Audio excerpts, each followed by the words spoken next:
Brigadir Riki Rizal atau RR menjadi tersangka kedua dalam kasus kematian Brigadir J atau Brigadir Nofriansyah Yosua Huta Barat. Penetapan tersangka Brigadir RR telah disampaikan oleh Mabes Polri pada Minggu 7 Agustus malam. Dirtipidum Mabes Polri Brigjen Pol Andirian menyatakan penetapan tersangka terhadap Brigadir RR didasari atas dua bukti. Bahkan yang bersangkutan saat ini sudah ditahan di Rutan Bareskrim Mabes Polri. Namun saat awal-awal berita ini ramai di publik, Brigadir Riki mengaku tidak melihat adanya baku tembak.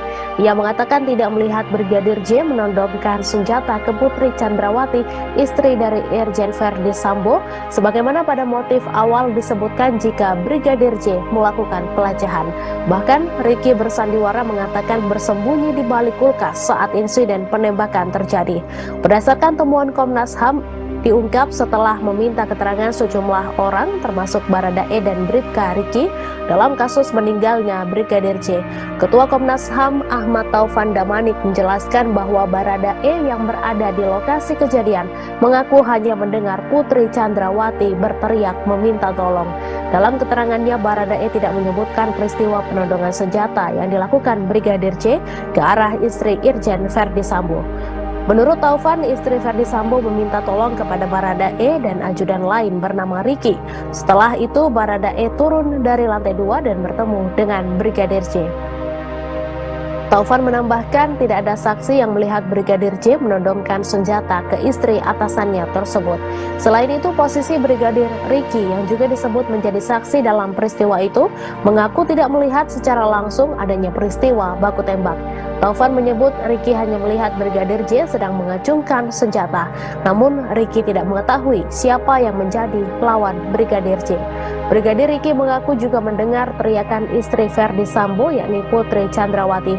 Menurutnya istri dari atasannya tersebut memanggil namanya dan Baradae saat berteriak. Setelah mendengar namanya dipanggil, Bribka Riki kemudian berlari menuju arah suara tersebut. Saat itu Brigadir Riki melihat Brigadir J sedang mengarahkan senjatanya ke arah tangga. Lebih lanjut, Taufan mengatakan hasil penelusuran Komnas HAM menemukan banyak yang tidak cocok antara keterangan saksi dan barang bukti dengan informasi yang sudah tersiar sejak awal ke publik. Temuan lainnya, hal serupa juga terjadi saat banyak berita yang mengatakan Irjen Verdi Sambo tengah melakukan PCR di tempat lain saat peristiwa baku tembak terjadi. Ternyata hal tersebut tidak benar usai pihaknya mengetahui bahwa Sambo berangkat 1 hari lebih dulu sebelum kejadian.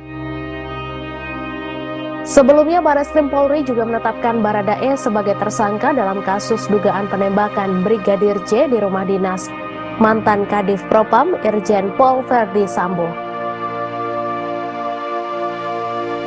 Dirtipidum Bareskrim Polri Brigjen Pol Andirian Jayadi mengatakan Baradae ditetapkan tersangka dalam kasus penembakan terhadap Brigadir J dan dikenakan pasal tentang pembunuhan.